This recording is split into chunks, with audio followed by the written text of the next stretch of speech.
Bittasini tanlang. Xohlagan bittasini tanlang. Va tabriklayman, 30 ming so'm g'olibiga aylandingiz. Xohlasangiz 3 ta savol javob o'yinimiz bor. Har bitta to'g'ri javob uchun esa yana 10 ming so'mdan qo'shib beraman. Tayyormisiz? Boshladik bo'lmasam. Samarqanddagi mashhur rasadxona kimga tegishli? Mashhur rasadxona? Ha?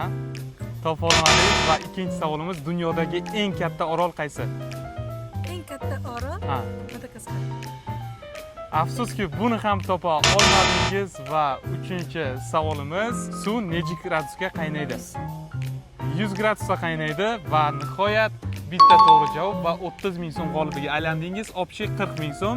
Agar menga Instagramda obuna bo'lgan bo'lsangiz, yana 50 ming so'm qo'shib beraman. Tayyormisiz? Obuna bo'lmaganmisiz? Aziz Toshpo'latovga obuna bo'lib qo'ying, chunki keyingi safar yana oldingizdan chiqishi mumkin bo'ladi. Tabriklayman. Siz ham menga obuna bo'ling, chunki keyingi safar aynan sizning oldingizdan chiqishi mumkin.